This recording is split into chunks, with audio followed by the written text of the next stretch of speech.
স্বাগতম বন্ধুরা, আজ আমরা ব্যাখ্যা করব এক অসাধারণ সামাজিক বার্তা সম্পন্ন হিন্দি সিনেমা টয়লেট। এটা শুধুমাত্র প্রেমের গল্প নয়, বরং এক বিপ্লবের গল্প। তো চলুন শুরু করা যাক। মুভি শুরু হয় উত্তরপ্রদেশের একটি ছোট্ট গ্রামে, যেখানে বাস করে কেশব, এক সাধারণ হিন্দু ব্রাহ্মণ পরিবারে জন্ম নেওয়া যুবক। কেশবের বাবা একজন কঠোর ধর্মীয় বিশ্বাসী। তিনি সংখ্যার অশুভ যোগফল, রাশি এসব নিয়ে ব্যস্ত থাকেন। কিন্তু কেশব প্রেমে পড়ে জয়া নামের একজন শিক্ষিতা, আত্মনির্ভরশীল মেয়ের। তারা দুজনে প্রেম করে এবং নানা বাধা পেরিয়ে বিয়েও করে। বিয়ের পর জয়া প্রথম দিনই আবিষ্কার করে এই বাড়িতে কোনো টয়লেট নেই। সকালবেলা গ্রামের সব নারীকে দল বেঁধে মাঠে যেতে হয় প্রাকৃতিক কর্ম সেরে আসার জন্য। জয়ার জন্য এটা ছিল অপমানজনক, অস্বাস্থ্যকর এবং অমানবিক। সে প্রতিবাদ করে আর বলে, যেখানে টয়লেট নেই সেখানে আমি থাকবো না, এবং সে কেশবকে ছেড়ে বাবার বাড়ি চলে যায়। এবার শুরু হয় কেশবের লড়াই, ভালোবাসার জন্য নয় বরং সম্মানের জন্য। সে সমাজের বিরুদ্ধে, নিজের পরিবারের বিরুদ্ধে, এমনকি সরকারের সিস্টেমের বিরুদ্ধেও দাঁড়িয়ে যায়। সে নানাভাবে চেষ্টা করে জয়ের জন্য একটি টয়লেট বানাতে, কখনো সরকারি সাহায্য, কখনো চোরাপথ, কিন্তু বাধা আসে বারবার।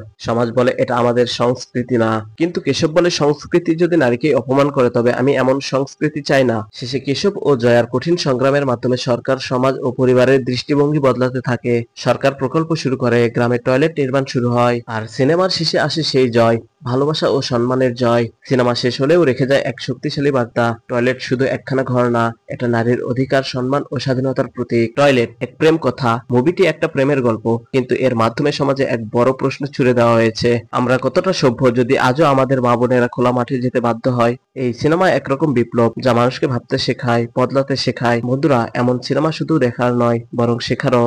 আপনারা যদি এই গল্প পছন্দ করেন তাহলে একটা লাইক আর একটা শেয়ার দিতে ভুলবেন না।